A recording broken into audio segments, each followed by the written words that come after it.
Wonderful. Your clap was much better than mine. Who thought we'd be here? Yeah. You didn't do it with me this time. Yeah. Well, I can't do it every time. We got to keep my toes. Well, it is what it is. Who thought we'd be here? I don't even know what episode it is. But we're here today with Taylor. She is the owner of Kelta Wellness Center in Beacon. It's on 52 in between like Beacon and Fishkill. Yeah. So we're going to talk about some mental health stuff. Yeah, the cleanest facility in Dutchess County. Yeah. Is how I would describe it. Oh my God. Yeah. Everyone says that. And best smelling. Yeah. Yeah. Mm-hmm. Everyone says like, it smells so good or like, it's so clean. I'm like, oh my gosh, that's a scary comment, the cleanliness, because I'm like, where are you going? Why is it dirty? Yeah. Just in general. Why are you going to dirty places? Yeah. But it's, you can tell that there's a lot of effort put into that. Thank you. And we've appreciated that on our visits. Thank you. We've been a couple times now. I've been for the cold plunge and the sauna with Desiree, and then with you also. Yeah, that was actually my birthday present this year. She took me for a sweat and plunge here. Yeah, that was my first time. Desiree's discount. How long did you last?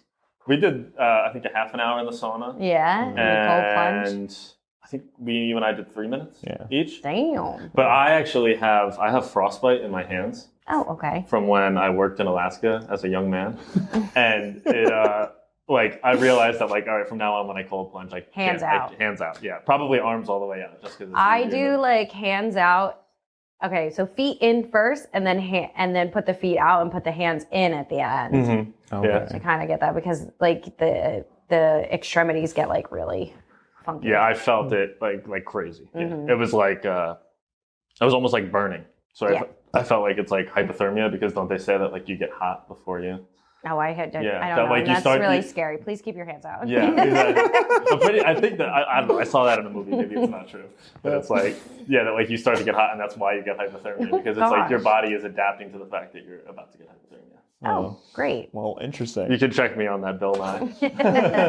Yeah. Yeah, where's the fact checker here? Exactly. Yeah, we need to have one. JP calls out to somebody sometimes. Yeah, but there's never anybody there. It's the dog. We had a producer for 3.5 episodes. And then they left you? And he just didn't work out. It was a good run. It was a good run. We'll go with that. It's tough, yeah. Yeah. We're on a very low budget. Yeah. At least as of now.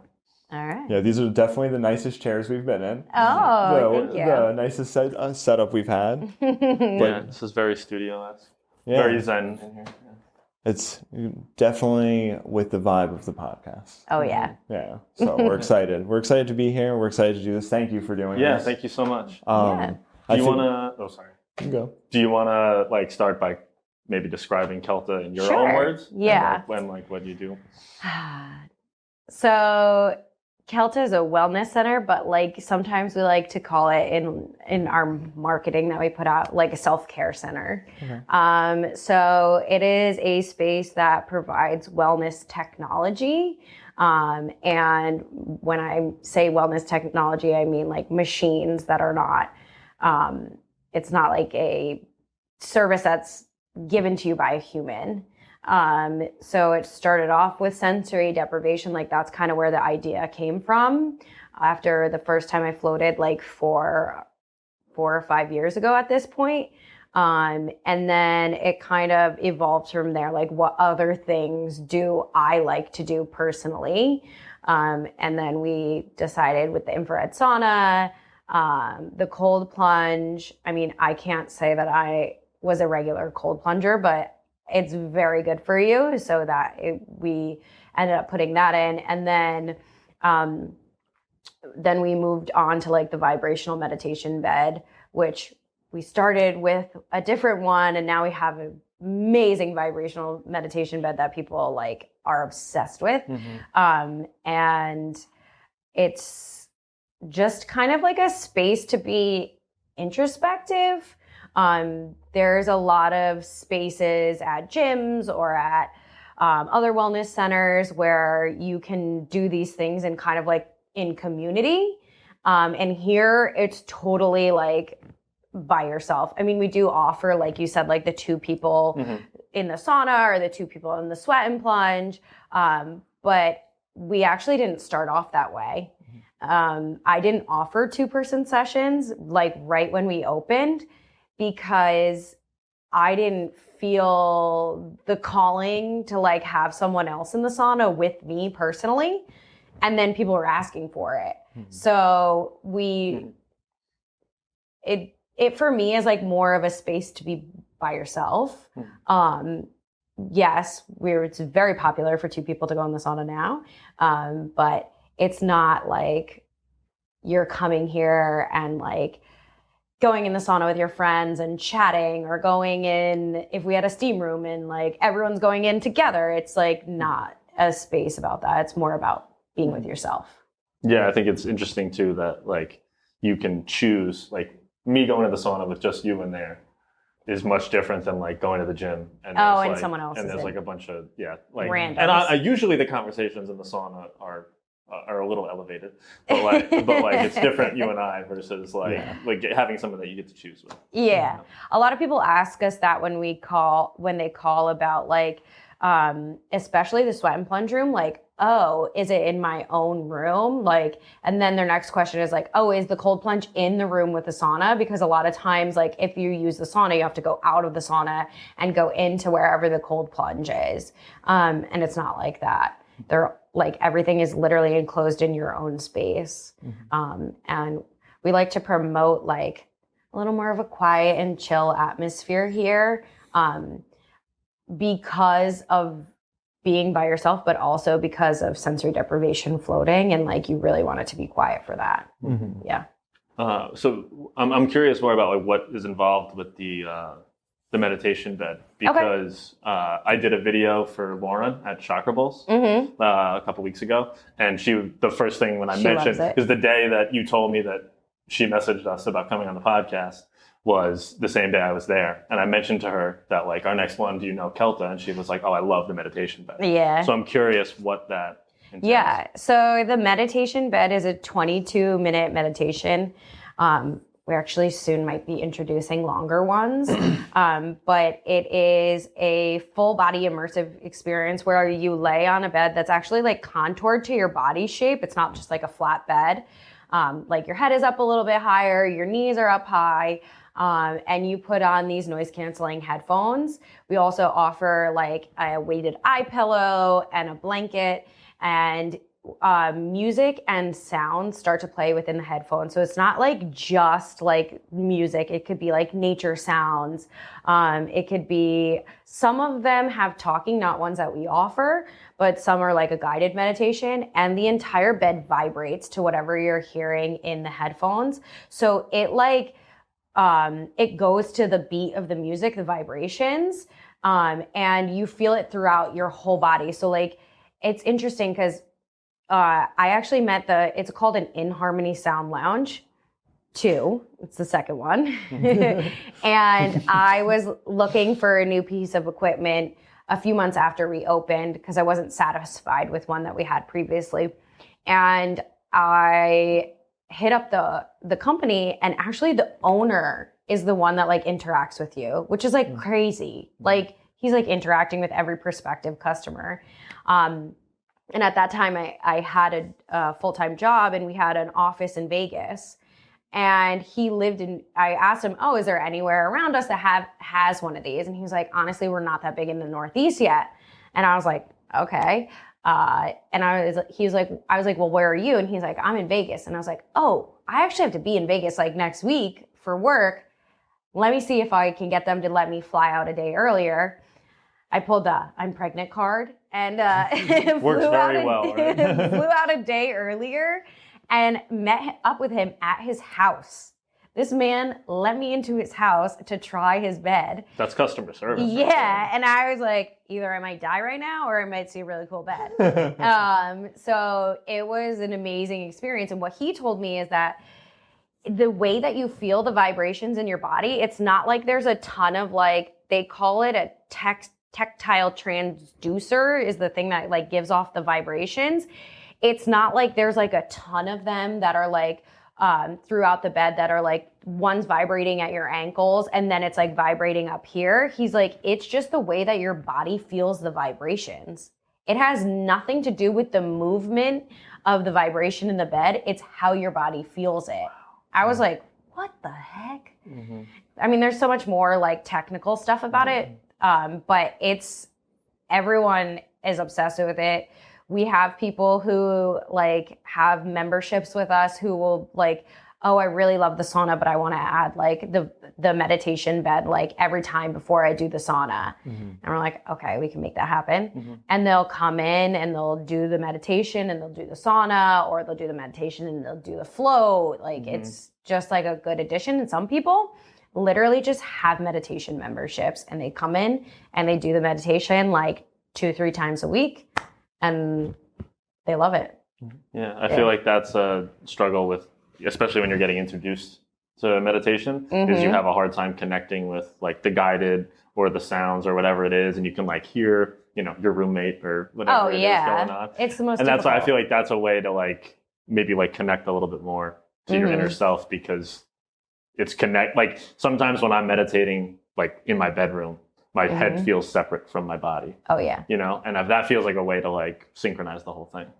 And I feel like a lot of meditation is taught sitting up, which can be uncomfortable. Absolutely. And a lot of people like are like, oh, well, you're supposed to sit up while you're meditating, and then you think about, oh, your knees hurt, or like, oh, my foot's falling asleep. Like there's all these things that you think of, and it just doesn't work. Like I'm not even gonna sit here and like bullshit you. I'm not a big meditator.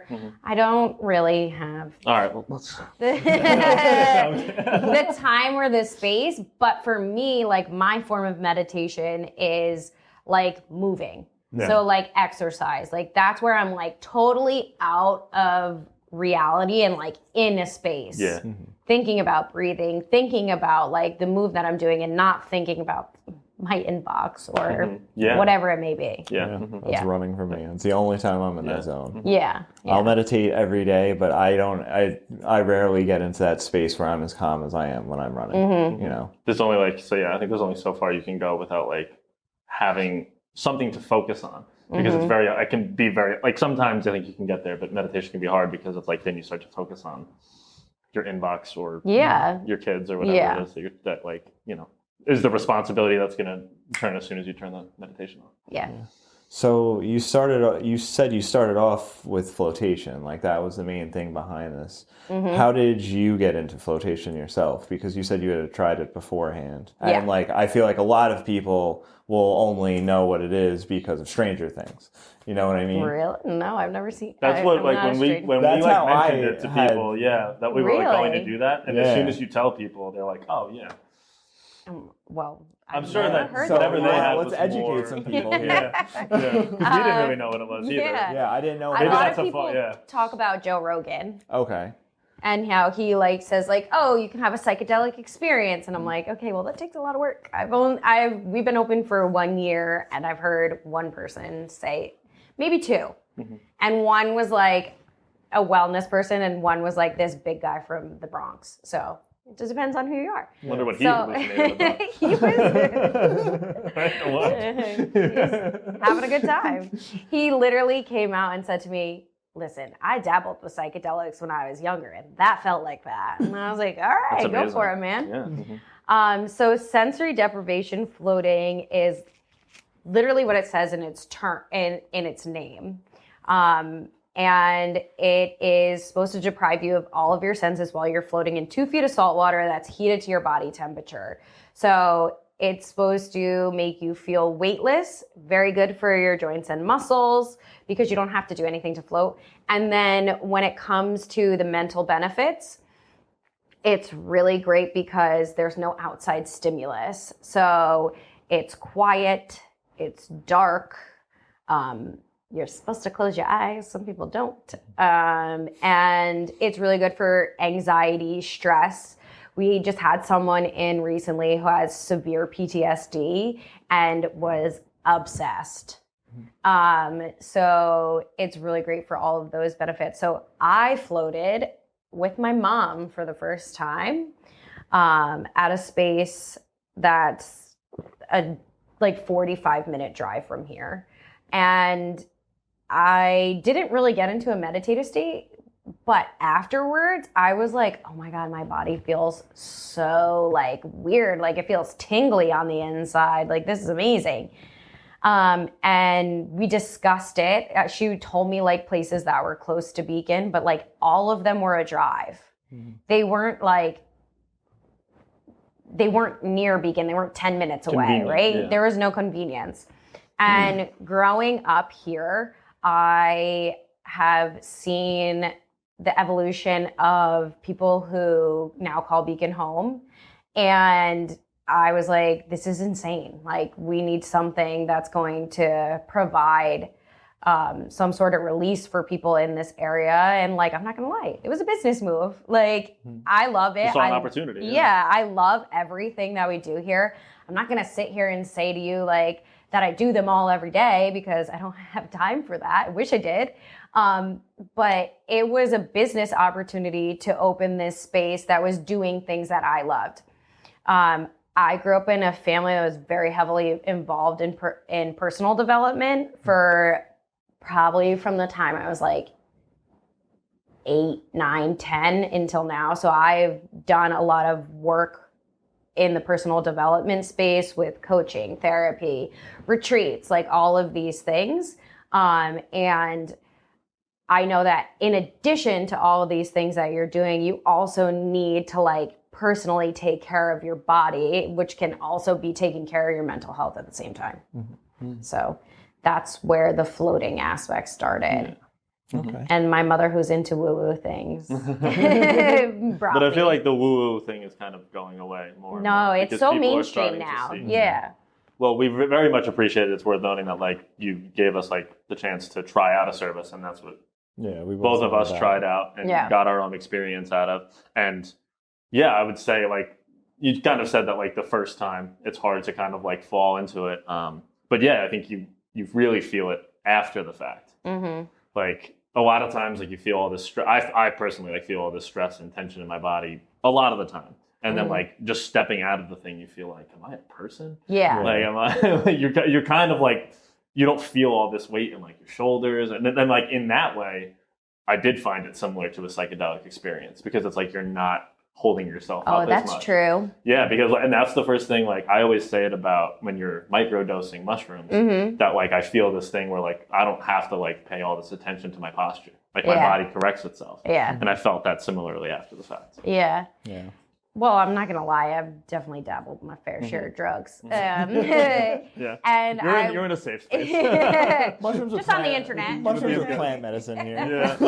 And I can see that because I feel like every time you have like a psychedelic experience, like there's something that you kind of release or let go or like comes to light. And I actually microdosed when I was in Acadia National Park, like we were on like a little bike adventure. Okay. So like it was so cool because like you could hear so much more. You could see like the colors were like a little more vivid and you're kind of like locked in. And I could see that after you float, you're just like, people like come out and they're on like this like high. Like you try to talk to them afterwards and they're just like, okay. Like for example, like we recorded a podcast after him and I floated. And normally like I'm very anal and overthinking like the filming and where the stuff is and blah, blah, blah. Went very easy. Yeah. Like, and something like, I can't remember what it was, but you were like, do you care if I do this? And I was like, dude, do whatever you want. I was like, nice. And he was like, why are you like this? And I was like, dude, I just floated in the Dead Sea for an hour. Like, what do you mean? Like, now he's gonna be like, we have to float before every podcast. Exactly. Yeah, for sure. No, it's definitely like something I'd like to maybe like once, even just like once a month, because I think what you said about like the stimulus. I think that's like when you say that like we're so used to like tuning things out because you're watching something on your phone while like something's happening outside or whatever it is, that then it can be very hard to be present when you go on a walk or whatever it may be. It is very difficult for some people to float. Like I told you guys, like this is what I like tell everyone who comes in the first time they float. One of two ways it goes. First is that you think it was the most magical experience. You want to stay in for longer than the next time. The other is, oh my God, never thought it was going to end. Swear that like the music at the end was never going to play. And then all of a sudden it played. And literally when I tell people that before they come in, they like come out of it and say like, you were right. I was either this way or that way. And it's because we're so used to like, there's too much. Like, I am fully guilty. I cannot have a one-on-one conversation with someone if someone next to me is speaking because I'm listening to what they're saying. Bartending. Yeah. Yes, it's Yeah. horrible. Yeah, it's I'm terrible just like, all the time, dude. I can't. I want to like look at the other person and be like, can you just shut up? Like, I can't listen to what this person, literally who I'm staring in the eyes, is saying to me. And it's really difficult. I mean, I'm sitting here thinking like, well, I have like, hopefully my schedule will be changing and I'll have like a clerical day, and like part of that is like doing something here. I have been cold plunging a lot recently, but like I need to float. I need to go on the meditation bed. Like I can't be here and like I like joke with customers when they ask me like, oh, what's your favorite meditation? I'm just like, you think I do this? The like, first one. Yeah. I'm like, well, a lot of people pick this one. Yeah. Because like I'm always racing, and that's crazy. Yeah, I even see like going to the gym, like people who go in the sauna, which like going in there with your phone is horrible for your phone. Oh yeah. Number one, but I'm also just like, this is the time where I feel the most present because it's like your body is forcing you into that. Like, even if my phone would be fine, I wouldn't want it in here with me. Yeah. Because you're just like, you're fighting with that feeling all day long. Yeah. I feel like that's what this whole place is like a answer to that. In some And ways. we like, I don't like, I haven't had a problem with phones here. I don't really like push people in one way or another. A lot of people will leave their phone in their locker. A lot of people will take it with them and they want to take pictures of themselves and post on the internet, which is great for me. But it's also like, like maybe a book. Maybe nothing. Like when I'm in a yoga class and somebody's phone rings, I'm like, what the fuck is your problem? I'm like, are you serious right now? I'm like, you know that this is the only hour of the day that you're not going to be looking at it. I had someone say one time in a yoga class, like, unless you're a doctor or a mother, you shouldn't have your phone in here. Absolutely, yeah. I think that's I was like, okay. Yeah. Well, now you can have your phone. I don't want it. Yeah. I'm like, if my kid is on fire, someone will blow him out. I had like the instructor one time just be like, yeah, we're not continuing with the class until you go take that thing outside. Oh. Yeah. That's a move. And I was like, oh my God. Respect. I was like, yeah, this guy's the man.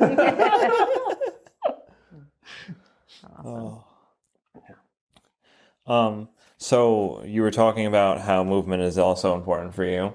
You do teach some classes. You want to talk about that at all? Yes. Because I honestly don't know what classes you teach, so I would like to know as well. Okay. So I don't know when it was. It's got to be like 7 or 8 years ago at this point, maybe longer. I don't know how old I am or whatever. I'm just going to guess.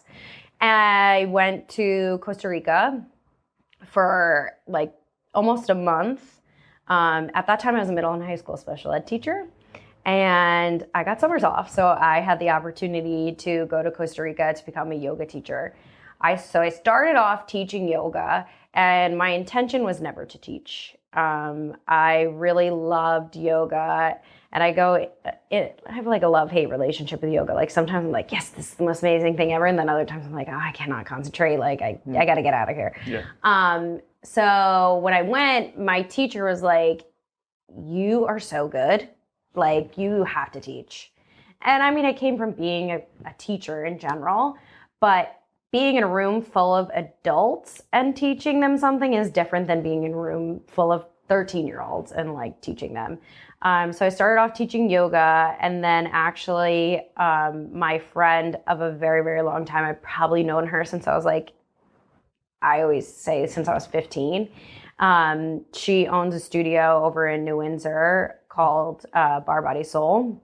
And she reached out to me and was like, I have one of my teachers who's leaving. I've been racking my brain about who I want to replace them with, and I want it to be you. And I was like, what? Okay. I was like, me of all people? And she was like, yes, I really want you to teach her. I was like, well, this is amazing. She was like, you can make up your own class. And I was like, all right. At that point, you weren't certified? No, I was. Oh, okay. Yeah. Gotcha. Okay. I had taught yoga for like a year or two. And then I went over there and set up a class.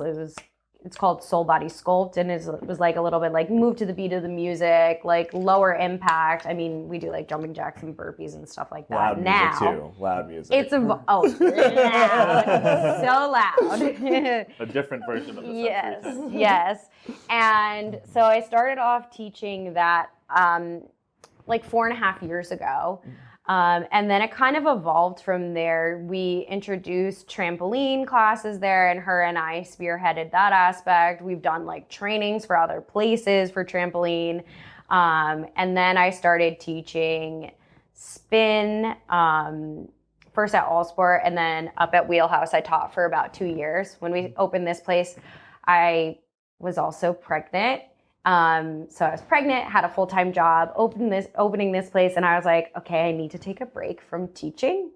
And at that point, I was also teaching at Passion, the adult dance studio in Beacon. I teach like a dance party fitness class. And it's like a very follow along, high energy, some sculpting, like really, really fun. So I took a break from everything, but I was also still like subbing at Bar Body Soul and like jumping in when they needed me. So I took a break from that for a while, and now I'm 6 months like postpartum, and about a month ago, I went back to Bar Body Soul before that, but I teach like 2 to 3 days a week. And I teach dance party, I teach my sculpt class, and now I'm teaching a new class called Soul Body Fusion, which is like all body weight, all repetitive movement, like to loud music. So I'm like two opposite ends of the spectrum in the sense of like, I really love like calming things, and then I like to work out like I'm gonna die. Like I need to sweat, and I need the music to be loud, and I need it to like be like super, super hard. That's why I loved teaching spin too, because like the bass in the music, like dun, dun, dun, like it just like, I don't know, vibrates your inside. So you're like, yes, I'm here.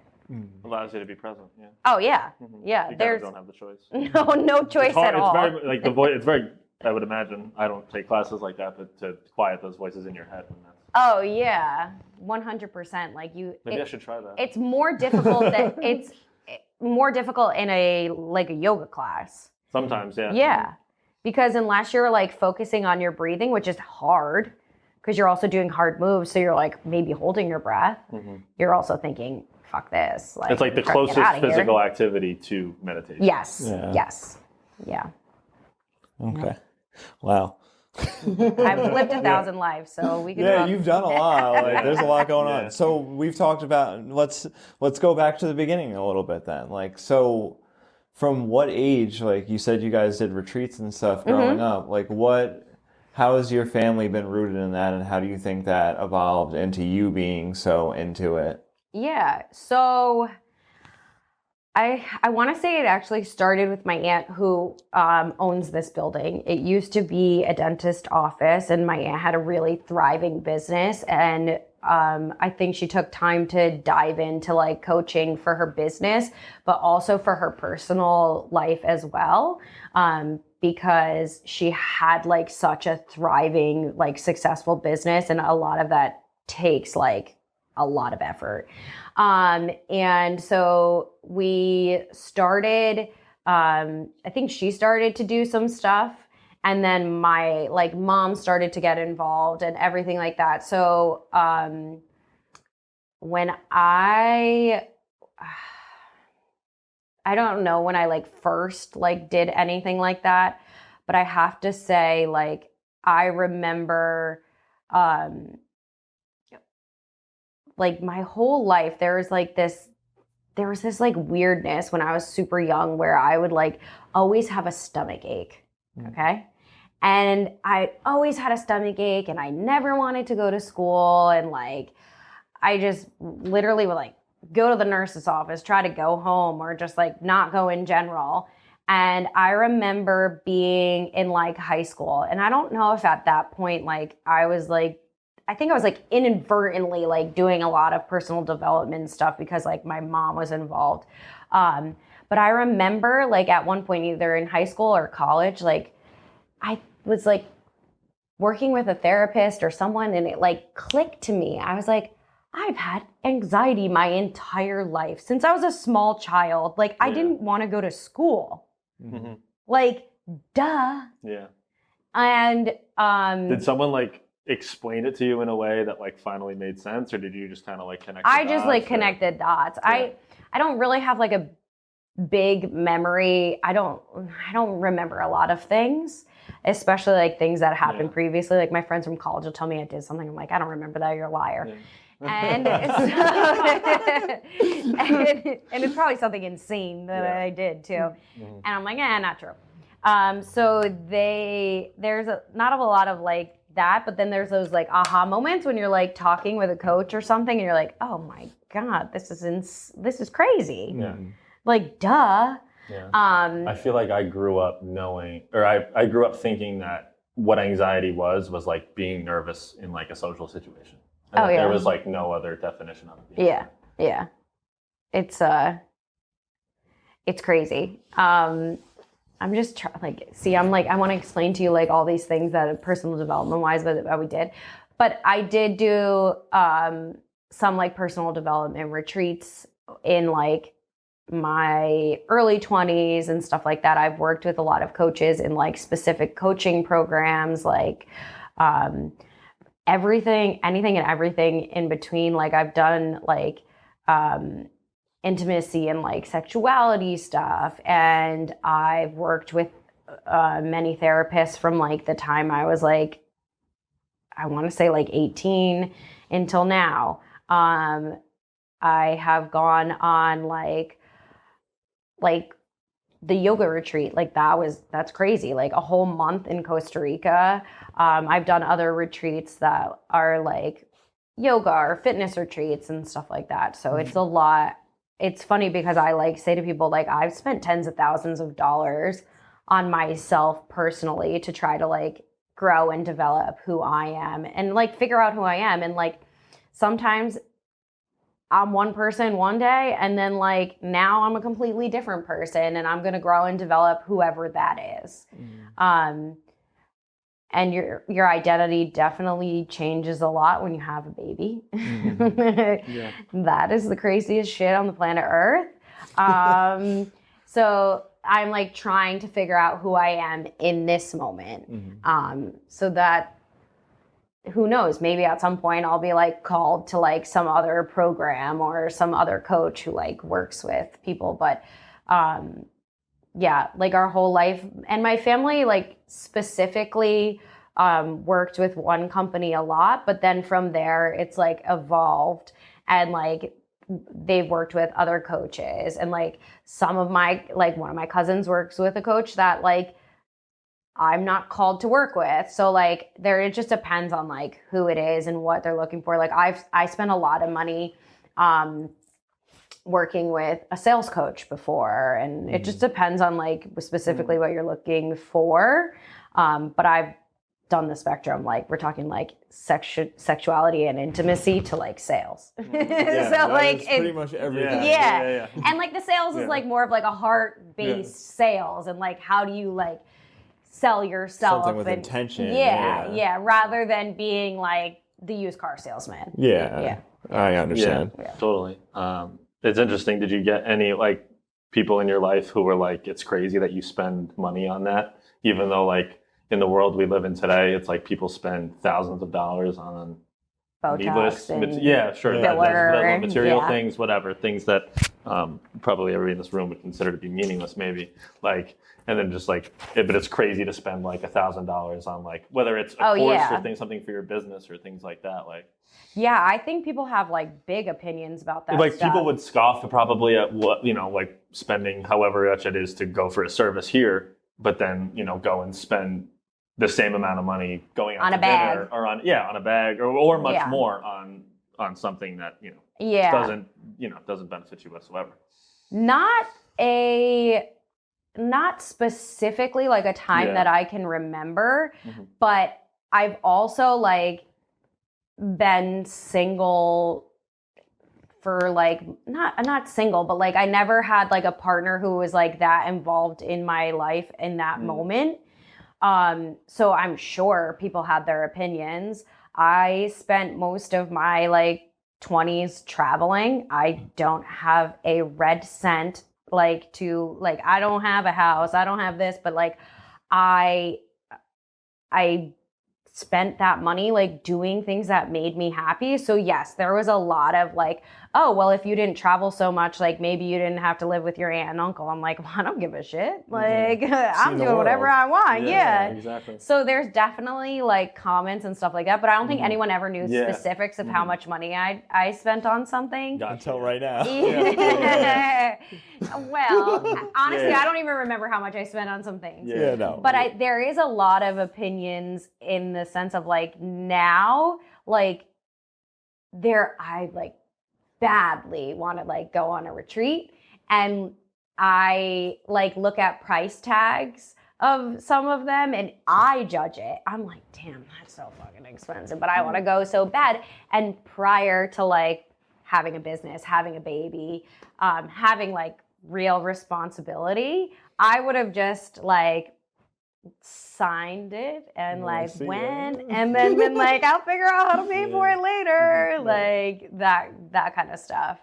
But I think it like I'm not gonna sit here and like look back at my life like I would love to have a house and I would love to drive like a beautiful car and like not have a care in the world, but like I would love to travel. That's way more important to me. Like having life experiences is more important than a physical thing. Absolutely. And I will spend the money on it. Yeah. I was curious, and I asked that specifically because like that was something that I judged myself for. That would be like, well, you look at how much money you spend on alcohol or on this or on that, but then like you won't spend money on. It's not as expensive as you think. It's just like not a tangible thing that you can maybe brag about or show to people. Something like that. Yeah. Like when I first made the decision to meditate like 2 years ago, downloading the Calm app, purchasing it for $70 for the whole year, I was like, what am I doing right now? I'm really going to spend $70 on it? It's the best $70 I've ever spent. And like, what does it end up being like? 30 cents a meditation, if that. The hours that I've used that app for. It's invaluable. It's priceless. Like a gym membership is also a good example. Yeah. Like I would scoff at spending however much on a gym membership, but then be like, look at what you spend this much on DoorDash, you know, or whatever it is. Well, I always compare prices to plane tickets. So dead serious. I like that actually.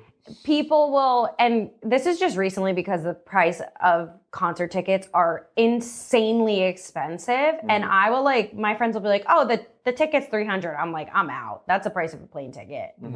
I could get a round trip, like to go to somewhere. I don't want to do that. It could be Utah, but you're telling me, you're telling me for one night, not only are you going to buy the concert ticket, but there's every other expense that's involved as well.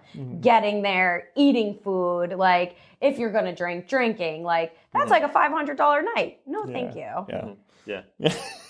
Literally, use that mentality because you'll be like, okay.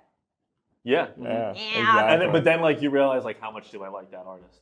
You know, not like, enough. Exactly, but then like you'll only go if it's worthy. It's like someone like I've wanted to see this person for years. This isn't just like, oh, I'm going and having a fun night with my friends. Yeah.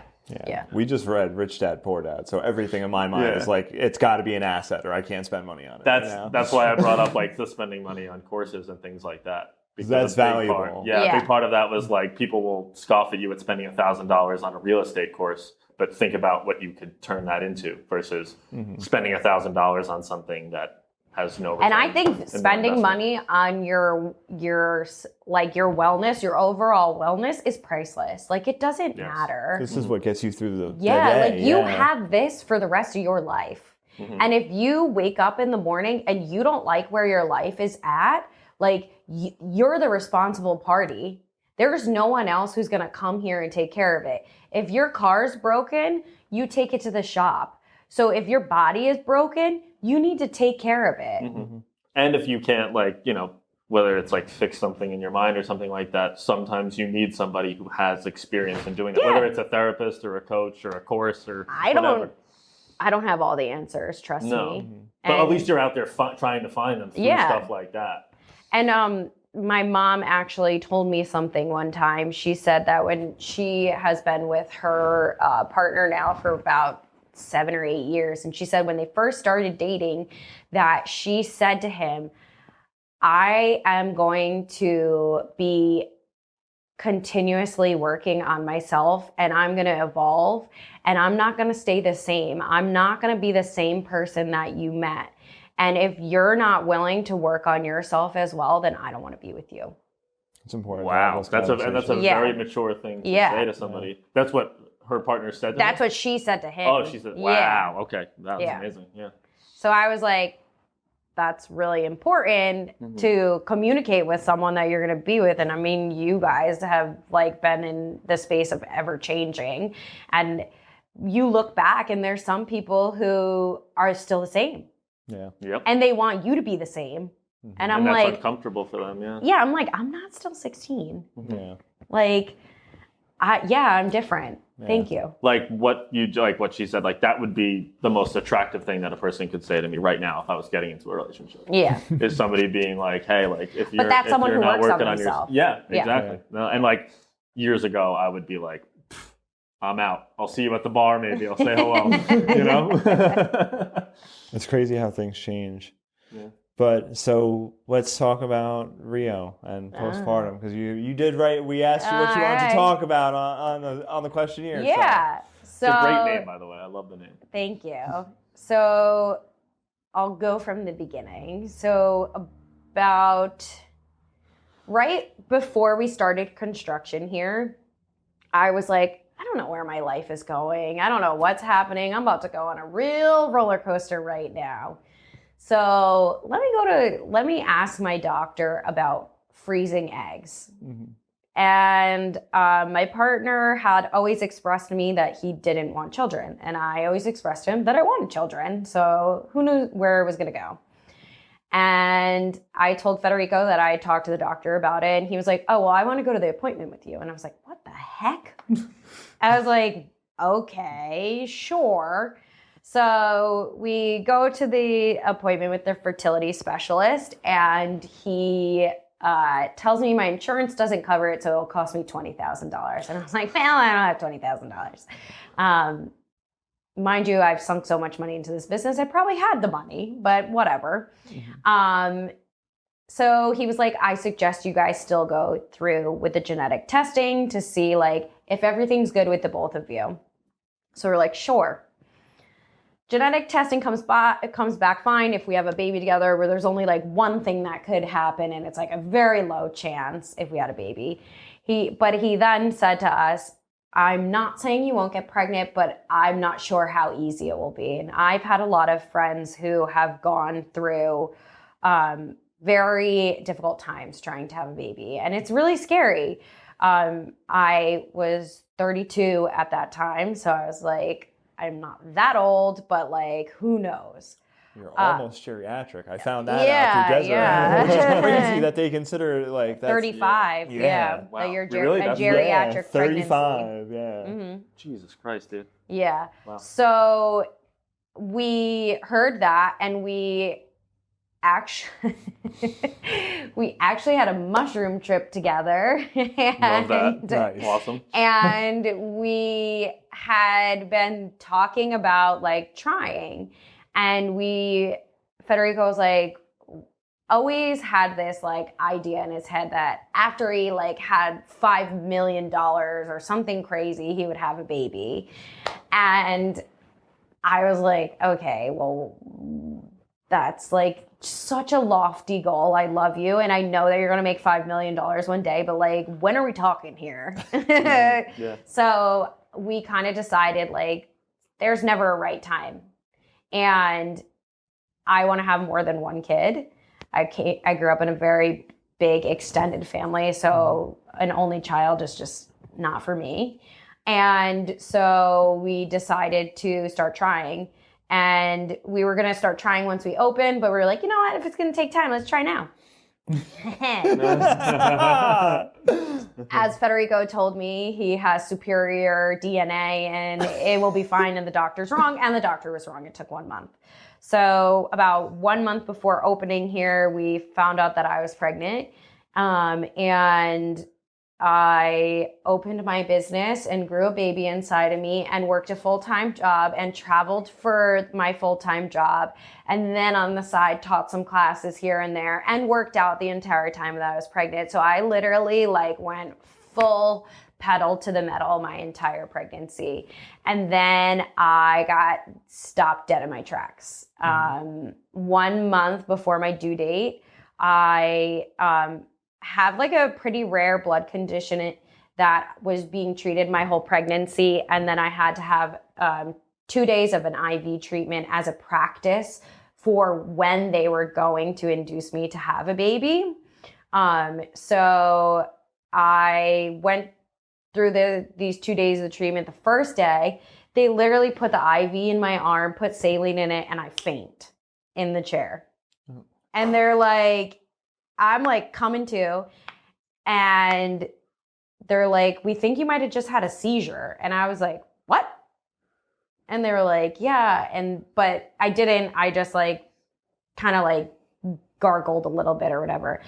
And the craziest part about all of this is that the nurse who's giving me my IV is actually a customer from Kelta. Oh, wow. So I kind of was like, oh, I feel a little bit comfortable. So 2 days of this treatment, part of the treatment is that they give you Benadryl, an IV Benadryl. So talk about knocking out. I was like, oh yes, this is great. 6 hours in a chair, I'm gonna work.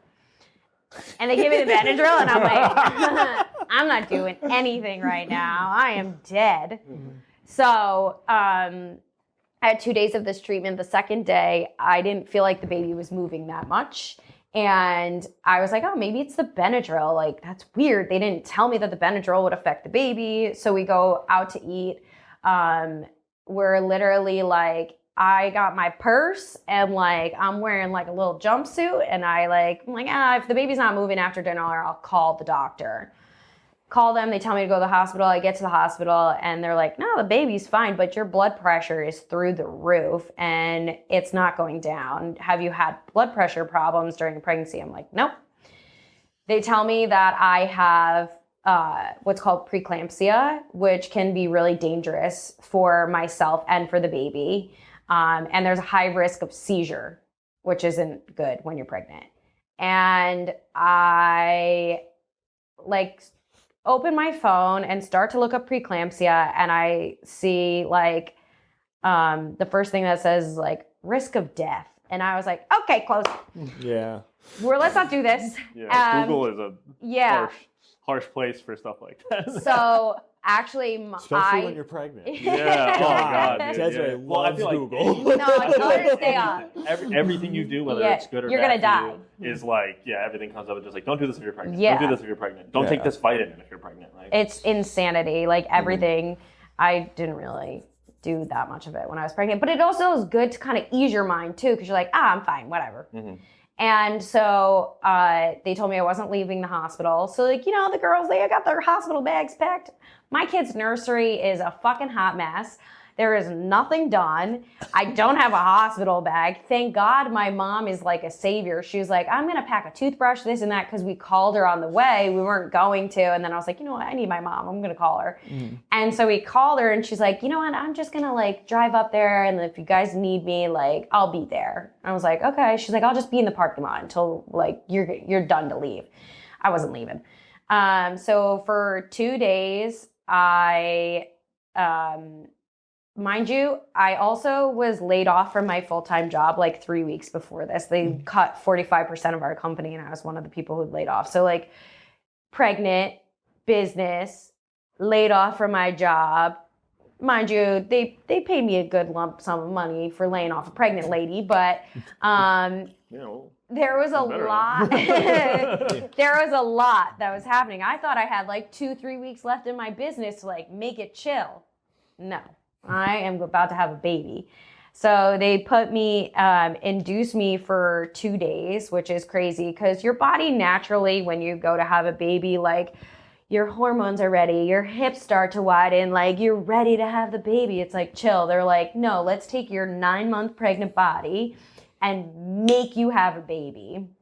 And they told me I had 2 options, was to either, because of my blood condition, either have my baby naturally with no medication, which I was not happy or excited about, but you know what? I was going to do it. Or I'd have to be put under general anesthesia, given a C-section without my partner in the room with me, and the chance, because my baby is a month early, that I would have, he would go to the NICU and I wouldn't be able to see him for 24 hours.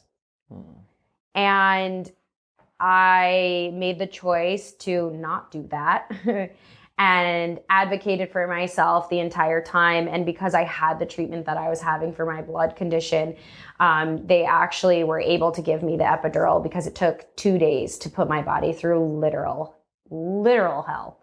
And honestly, not that much of hell, but like, it's crazy because my body wasn't ready. So then there's the emotional aspect of all of that happening at the same time. Like, I want to like cover his ears with like a pregnant girlfriend. You're literally like, it's like it was a very interesting experience, but the outcome was amazing and beautiful, and my baby was healthy. So God bless, yeah. I had I think it was 6 pounds when he was born. Yeah, he was 6 pounds. We didn't know if it was a boy or a girl, so that was really fun and exciting too. And we stayed in the hospital for about 2 days afterwards. And then we came home. And I have a very big, large, loving family who wants to be around all of the time. And it was a large adjustment, because it's like, you want everyone to be around, you want them to help, I want them there. But I also have to like respect my partner's wishes, because he wants to also bond with the baby, and like, we all want to bond with it. And like, I'm not gonna lie to you, in the beginning, I loved my son. I know I loved him, but there wasn't this like emotional like feeling towards him. And it's grown tremendously. Like, when I hug him now, I'm like, oh my God, I love you so much. Like, you're just like part of me. And like, I can feel it in my body, but it wasn't like that right away. And a lot of people don't talk about that. It's super common, but a lot of people don't talk about it. So I think I stayed away from my business for 3 weeks. I don't know. It's like all a blur now, but I had to come back. It was really crazy. It was extremely, extremely difficult to navigate being a mother and figuring out who I am, because not only did I lose my job, which it's not even like I loved my job. My job was at that point crazy, but it was a part of me. I was like this badass professional woman, and now I've been brought to my knees overnight. And I have a beautiful business that people love and adore, and like, they are excited to come here, and they want to like talk to you and like be a part of it. But you're like kind of in this space of like trying to still figure out who you are as a person and who you are as a mother, and like how to kind of like figure all of that out. And I still had to be people's boss. And I had to be like the head of our community here, right? And it took a while for like me to get back on my feet. And that was very difficult for me, like as a still a fitness instructor. And I was like, I could take my body to like a whole like I could go really hard and like do all of these things. And now I'm just like, I couldn't walk from my house literally like up the hill to Main Street, which is not even a steep hill. I had to drive my car and then I could walk on Main Street, but I would like get winded. So it was like a very difficult, like you're trying to navigate your new emotions and your new like sense of who you are, like your body wise. It was very, very difficult for me, I would say, for like the first 4 months. And when you have a baby, there's also a lot of emotion that like you can't control. So there's a lot of like, you can't express yourself, like towards the end of your pregnancy happens too. They call it like mom brain, where you're just like, like in this kind of like fog.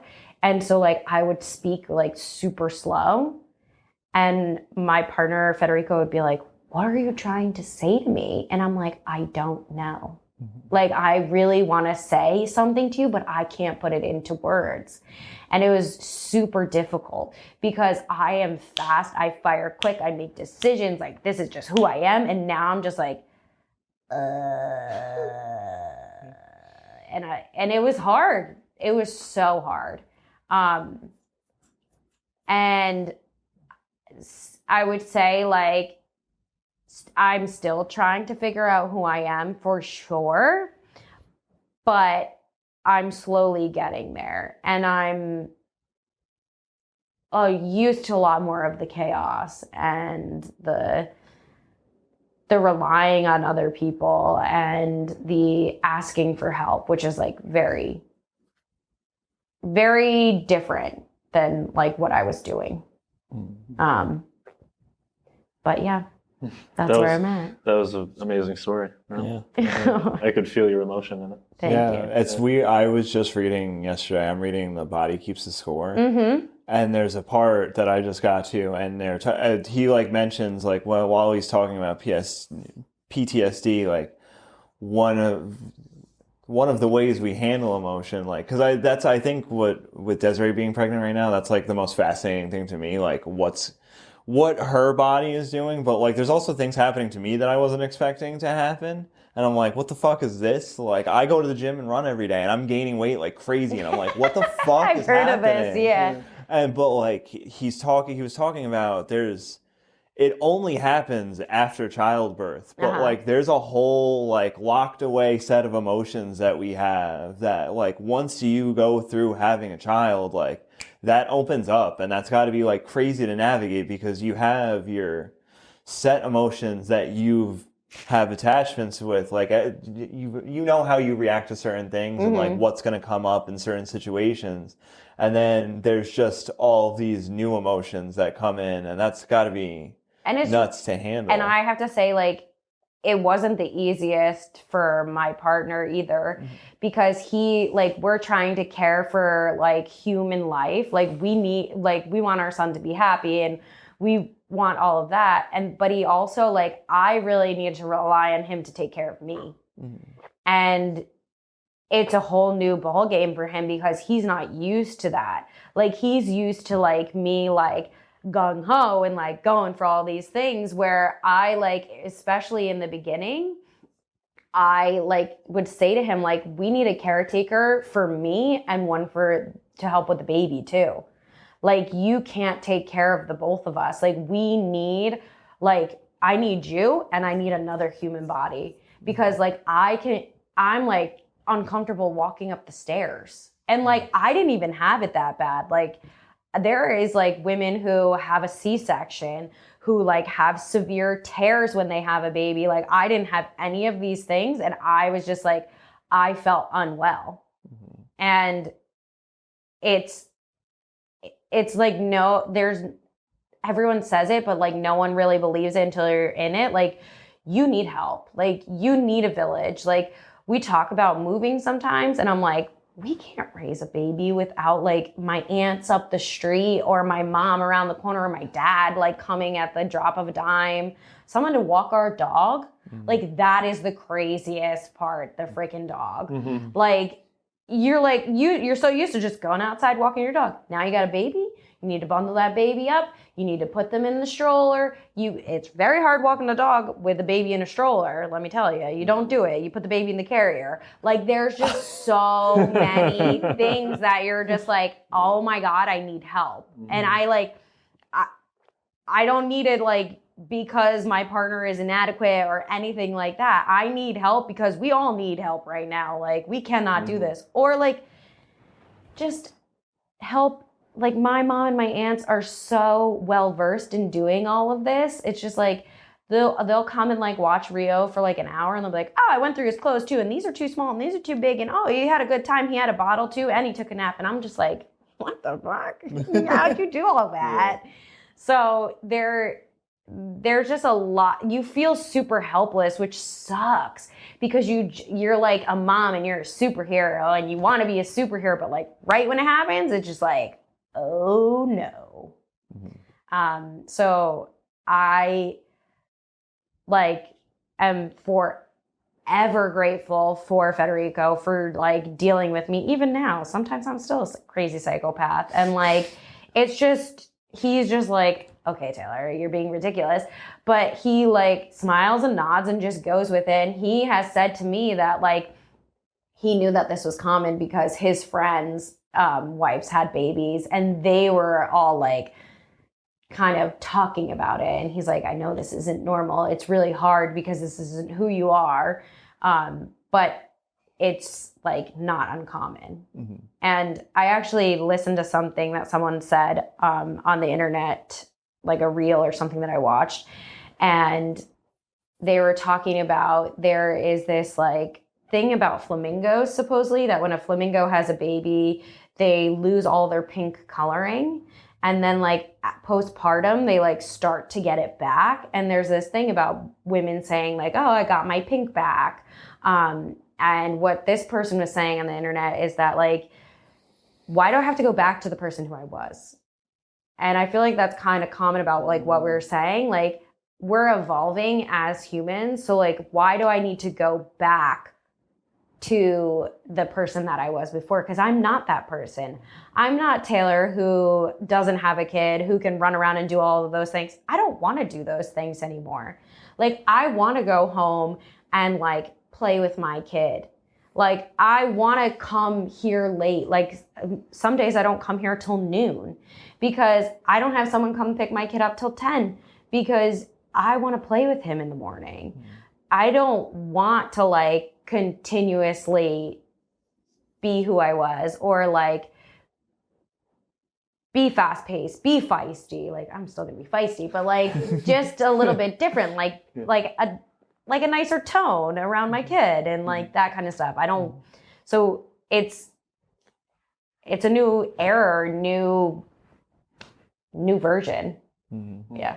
Ever evolving. Yes. But I think that's interesting what you brought up about like how you're not the same person, because I think there's so much conversation around like how men soften and change, and that like they're completely different people, and that's normal after you have a baby. But I feel like there's not nearly as much of that like women are somehow like the same. Yeah. You know, and that like oh, like now that he's had a baby, he's like a totally different dude and he's a softie and blah, blah, blah. And I feel like the big thing that people say about men is like, oh, their wife or their partner or whatever, like after they have a baby, like, oh, they can't go out, they have a kid now. Like, that's like the number one. It's never in like a nice manner. It's never like, oh, he's really like gentle now or like anything like that. Like, he's so calm. Like, it's always just like, he's a bitch. Like, I can't get hammered anymore. Yeah, he can't come out with the boys. Yeah, exactly. I'm like, you can go out. It changes though. I mean, like, I feel like I've very much been big on using Desiree's pregnant. I'm sorry. I can't do anything. I bailed on him. We gotta talk about your ability to like get into conflict, man. Yeah, no, because I would He's just like avoiding. I would rather stay at home and like just hang out with her, you know, like where I'm at right now, than go out and do It's also stuff. different because it's been the winter. Yeah. I'll give you that. But like once the summer is around, like you guys gotta get out of the house. Oh yeah, no. I mean, like I'm for I'm me, at a house right now. For me, it's like, I've known you for so long that like we were the ones who said yes to everything, and it was yes to things that were like bad for you. Yeah. And looking back on, and now like I'm like, yeah, dude, stay home, order a pizza for yourself, treat yourself, whatever it is. You know what I mean? That like for me, it's nice, but like also I think that you and I have both kind of embraced more of like Homebody. Yeah, and not even just being a homebody, but like That's sobriety though. I feel yeah, like. spending time with yourself, and that like we used to hide from the fact of like learning more about yourself and accepting yourself. And now like it may not always be like easy, but I look forward to that time to like spend like, oh wow, like I learned something about myself journaling today, or going out on a walk with the dog, or whatever it is. Whereas I looked at those as things that like not only maybe I didn't do, but like that I like didn't enjoy, or that like I just had to do and it was part of my life. And then like I used to look at walking the dog like, oh, like I have to walk the dog because I have to use the bathroom. And now I look at it as like that's my time to like leave my phone at home and just like be present and like spend the time with her, because like a year from now I may be working all the fucking time and not get the time to do that, or not even have the time to walk around and do stuff. Be present. Well, and I would suggest, especially like right now while Desiree is pregnant, to take time to be by yourself, even without Desiree, because I do that every morning. Let me tell you, you ain't gonna do that too much no more. We're gonna work around the schedule. We're gonna work around. Yeah, you're gonna wake up really, really early. Yeah, exactly. But I'm fine with that. Like I very much like. Me and her have talked about like the stuff that I take my morning routine so seriously because I know that that's my time for me. And if I don't do that stuff for me, then I can't show up for her the way that I need to show up for her. So with having the baby, it's just going to be like, we'll get it. I'm not the one whose body is going to be going through anything, like, so I can still make sure that like, maybe I'll be up an hour or two before them, and then like I can stay awake after the baby's asleep to spend time with her before going back to bed. We'll figure it out. Yeah. I sound like I know what I'm talking about now, but I'm sure I'm not going to know what I'm talking about. Yeah, you hypothetically, you've got it all figured out. Yeah. After I just said that too, I used to hate when people were like, well, when you have the baby. And I just like did that. There's so much truth. There's so much truth to that, though. It's not like you can only prepare so much. Yeah, right? and I think one of the biggest things that I learned is, especially in the beginning, like Rio's getting a little bit older now, and my son is an extremely good baby. Like he was never colicky. He smiles, he laughs. He literally only cries when he's hungry or tired. Like that's it. We don't cry any other time. And like, so he's an extremely good baby. But the one thing that I learned was flexibility, and the fact that I am just always going to be late. And it just is what it is. Like, unless I'm like willing to get up, if I'm bringing the baby, I'm going to be late. If I don't have the baby, I probably won't be late. But it's just like leaning into that like changing and not being like so strict on myself and then hard on myself. That's the big thing too, is like the being hard on yourself about it, because like I'll go like 5 days in a row where I work out, and then I'll go like 5 days in a row where I can't because I have to work really long hours because I have to cover for someone at Kelta, or like I have to like be here really late and I can't really do the other things. And like there's just a lot of aspects like that where it's just like, okay, this is just a few days. And you know what? It's going to suck right now, but I'm just going to go with it. And I know at the end of the tunnel, I'm just going to go like do 4 days in a row of workouts or like whatever it is that makes me feel good. It is very important to take care of yourself and like do those things. But it's also like such a difficult thing to navigate having a partner too. And your partner owns a small business. My partner owns a business and I own a business. And let me tell you, it is chaotic. It's great because you're flexible in your schedule, but it's a little bit chaotic sometimes, because then you look at each other and Federico will look at me and be like, I haven't been to the shop in like 5 days. I need to go there. And I'm like, okay, let's get this happening. So yeah. I'm curious because, you mentioned kind of like with having the baby, but I'm also kind of curious what your journey was like with it, and then how it made its way once you had a baby and your identity was different, like with kind of like accepting yourself, learning to work with change, and like how, like you said, like you're always kind of evolving, whether it's a big life moment, like having a child, or if it's like even just discovering something about yourself. What's your relationship like with maybe accepting a part of yourself that you don't like, or that you're trying to work with, or that's not like socially acceptable? The one thing that like comes to mind is like kind of like laughter, like laughing at ourselves. Like some nights, it's difficult because like, especially like with your partner, like with Federico and I, like we really try to like hang out after Rio's asleep, but like we're tired. Like we'll be in bed like watching Netflix, and the next morning he'll like be like, you fell asleep like 5 minutes in, and I'm like, yeah, well. But then we'll also find ourselves some nights like in bed late and like tired because we both like worked so hard and we had Rio, and we like delusionally laugh at ourselves.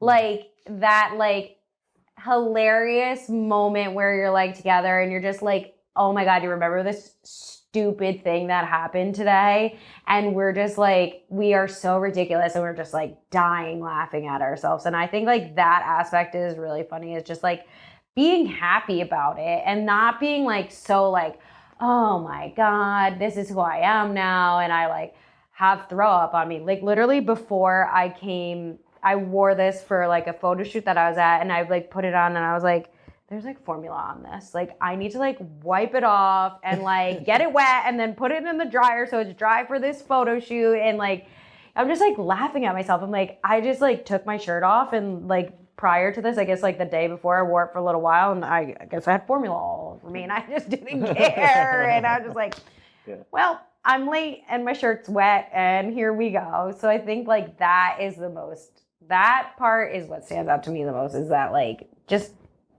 make fun of yourself. Yeah. I think we all like, especially as like you get older, it's like you're supposed to be so serious, and it's like, oh, I'm a mom now, or I'm a business owner, or whatever it is, and it's just like I don't have time for fun, or I don't have time to laugh at myself, or because like I got serious shit to do. And it's something that like especially is like the most important when something goes wrong. Oh yeah. You know? Yeah. Like what happened today at the gym? You were like, we were doing bench press, and like the first thing he did, when he was like, oh, and like laughed at himself for being like, oh, you know what I mean? I thought I could lift it.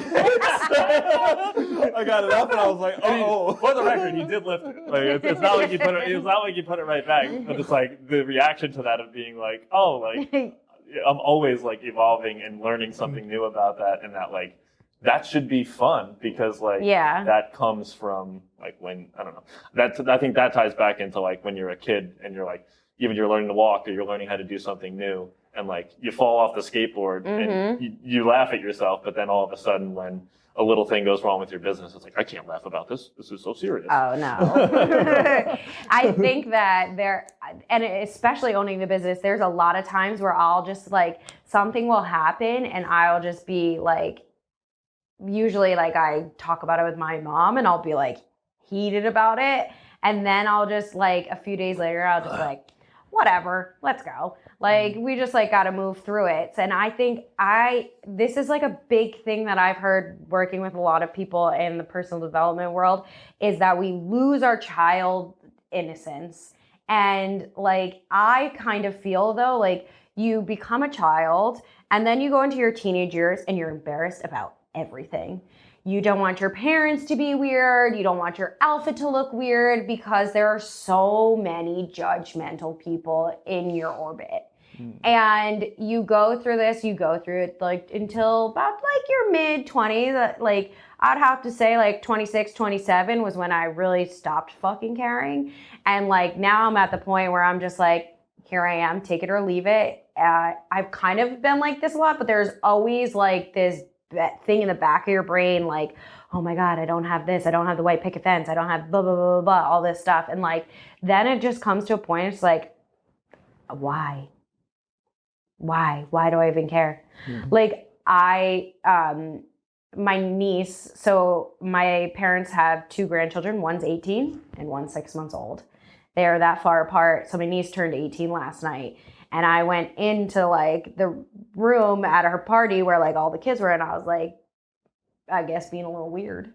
And she like gave me the eyes, and I'm just like, what? But I remember that. I remember being in that space where you're like, so you think you know who you are and like all of this stuff, and then you're just like embarrassed by everything. You don't want the adults around, and I'm just like, I'm not an adult. Like, I'm 33.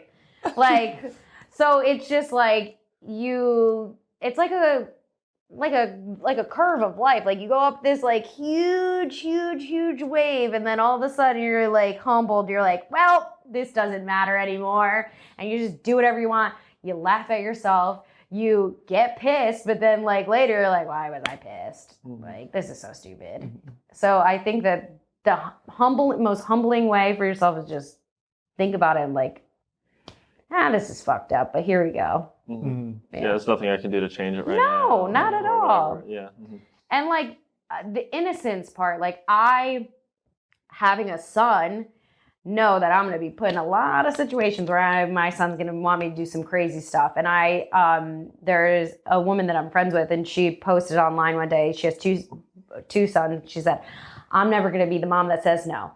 Doesn't say no to getting in the cold water, doesn't say no to going in the ocean, doesn't say no to riding the bike. Like, because I don't want to, I'm just going to do the thing. And it just brings me back to the innocence. Like, I just want to be an innocent child again. Because who doesn't? Yeah. Absolutely. Yeah. Like, how, like, what are ways that you kind of like, because we talked about, doing stuff for self-care and things like that. Like, if you have, like, obviously your schedule is very busy. Yeah. What are like the, if you have 10, 15 minutes to yourself, even if it's here or something like that, what are the things you do to try to like, if you feel a little off center or you feel like you haven't had any alone time, like what do you try to tune into, especially like when you don't have maybe like the resources right there with you? Because I know you said you're not a big meditator. Yeah. By myself, I like to go for walks. I actually tried to a lot more this winter, like bundle up and like go for a walk and do that, be outside. Like that is very... I do. That's why it's spring for me right now. Oh my God, it's so I've been outside in 19-degree weather. 45 degrees is fucking summer. Absolutely, yeah. And that's really nice for me. It, like you said, like, I don't really like to walk my dog that much, but like being in that space where you don't have your phone, like you don't have all of these things that are like distracting you. We actually live in, we rent a house in Beacon, and the reason we were like looking in different places, and the reason why we chose it is because you could walk to Main Street. And like that was really important for me. And like, I just like to like be outside in the sun. And if that means it's 20 degrees outside and the sun's outside, okay, I'm out there. Another way that I like to kind of like disconnect is reading. And I don't get to read a lot. Like I will sometimes read before bed, but if Federico's like watching a zombie show next to me, I'm like, I don't even like these zombie shows, but what are they doing now? So I get like a little distracted, but it also like helps to bring like down my day from like being on the phone and like being on the computer and having all this human interaction to like, okay, and I might only read like 5 pages, but like to kind of like disconnect. And there's a pretty funny story. We were in Ecuador with some of Federico's friends, and his friend like said to me like, oh, what kind of books do you like to read? And I was like, well, I'm kind of like on all day long. Like I work, like I'm opening a business, like there's all of these things that are always happening. I'm nothing like crazy. I like to read like beach reads, like very chill, like cheesy kind of stuff. And I like said to him, oh, what are you reading? And he's like, well, I'm reading the autobiography of Nelson Mandela. And he pulls it out and it's like this thick. And I was just like, yeah, that's not what I'm doing. I was like, but cool. So that's how I like to disengage. Yeah, reading's big for me too. Yeah. I love to read. I feel like a lot, even like stuff that you consume, whether it's like TV shows or stuff like that, like sometimes you look at things like that. And I'm not saying that this is necessarily the case because everybody finds things different and interesting. But it's like, do you want to read that book because like somebody told you to, or because you'll feel like to say you read it? Yeah. Or do you want to enjoy while you're looking at the fucking page? Yeah. You know? Like, one of my friends like hated on an author that I like to like read her books. And I was just like, yeah, well, I don't care. Like, exactly. Cool. Yeah. You think that she's a corny author? I'm not here for it. The books are good, and I like to like read them fast, and it's fun. Yeah. So. It's like, when you go to the coffee shop, it's like, there's any thought of you thinking that like, who's gonna look at me for like reading this book? It's just like, who cares? Yeah. Yep. Why? Like, why do you care? Like, that's your time for yourself. Yeah. Yeah. 100%. So the one question that we told you that we ask everybody, Okay. we're going to ask you. I feel like I kind of have an idea of where you'll go with this because you did say that this place, the name is off of a few people in your family. Yeah. So we've both read Think and Grow Rich, and in that book there is a chapter where they discuss having like a figurative council in your head that you can go to of people for support, answers to questions, whatever it may be. Who would your people be? If you had to give us, we'll say 5. Yeah. Okay. And keep in mind that like these can be people who are involved in your life personally that you know, and they can be made up people, they can be celebrities or historical figures or whatever it is that kind of like when you're thinking about a decision or something like that. They call it, what do they call it? The council in the book? That's just like what would this person do or what would they think of, the decision I'm making. So I have like 2 people who are tied for number 1. That would be my mom and Federico. My mom is like the complete opposite of me. She's the type of person that people like tell their deepest, darkest secrets to. She just is like, I don't know why they keep like people just tell me their secrets. Mom has a 5. Yeah. And so she's like, it's good because she's the opposite of me. So in this space, like a lot of decisions are made between her and I. And like we'll talk about it and we'll counsel it back and forth. And then like a lot of times I'll usually like go the route that I was gonna go, but like with her kind of like infused into it. Federico owns a very successful business. And so a lot of the decisions around the business, we counsel back and forth. And then like, either I'll make the decision the way I was going to, or with him infused in it as well, or I'll make the decision the way that I was going to, and then later on I'll make the decision that he told me to. Honesty, that's good. Sorry, Federico. I just like to give him hell. And then I would say the next person would be my Aunt Trisha, and my Aunt Trisha and I are very similar. Very intense, very chaotic, very get her done attitude. Like we like to go like balls to the wall, and like Federico hates us, and he's like, you guys never fucking calm down. Like you're ridiculous. So her, and then actually her daughter, who is one of my best friends, Callie, who is also a fellow female business owner in Beacon as well, who is expanding her business, and we just grew up together, so it's like very easy. Even like sometimes like things personally that like she doesn't even know about, like I'll like go to her and like we'll just like talk about all of that. So she's really important. And then I would say my brother. My brother is also one of my best friends. He had his daughter when he was 18 years old, so we have spent a lot of time together because of her, and because my parents got divorced when we were like actually right before she was born. They separated, so it's kind of been like us against the world.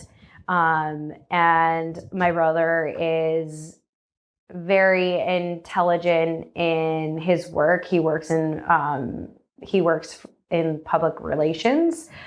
So it's like very helpful for my business, but also he loves to like talk about anything and everything. So he'll like call me up, and he works for the government. And right now it's a little tumultuous. So he'll like tell me like everything that's happening. And it's crazy. But we also like,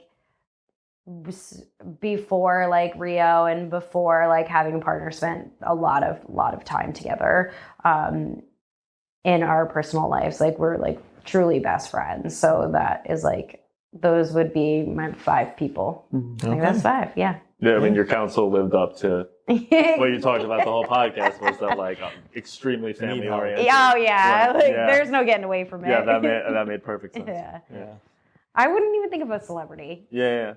I don't mean necessarily like a celebrity. Like I feel like more like a healer or something. Yeah, what's the right word? Not like Wayne Dyer would be. like yeah, like I don't even know who that is. Wayne Dyer is an author. He writes big on spirituality. That's big for me. Yeah, so. like Ram Dass. Not like yeah, exactly. Same field. Yeah, not like I get what you're saying. Yeah. Not like P. Diddy. No. Get that out of after you just talked about the PR for Kelta. Well, You can edit that out. Yeah. We're very authentic here, though. Obviously, thank you so much for your time. Yeah, thanks for coming. Before we go and close this thing out, you can look into that big wide camera lens right there and let everybody know where to find their places, where to find you. Yeah. Because you're involved in a bunch of different things, obviously. Yes. So personally, you can find me on Instagram at It's Taylor Brie. I usually just post videos of my son or me like making fun of myself as a business owner. And that's where I would put all of the classes I teach. And then professionally, you can follow Kelta on Instagram at kelta.life. Our website is very easy. It's just kelta.life, no .com at the end. And we're located at 616 Route 52 in Beacon, New York. Yeah, there you go. Well done. Yeah, well done. It's like you've done that a couple times. Yeah, big on the self-promotion. You gotta be your biggest fan. Yes. And anyone who comes for their first service at Kelta gets 15% off with the code FIRSTVISIT15. Yeah, there we go. We love a good discount. Yeah, absolutely. Yeah. All right. All right, great. Thanks so much for your time, Taylor. Yeah. And we have to mention, thank you so much for letting us use this beautiful space. Oh, yeah, anytime. Yes. All right. It was a pleasure. Yeah. Thanks so much. Thank you. Yeah. Who thought we'd be here? Yeah. Who thought?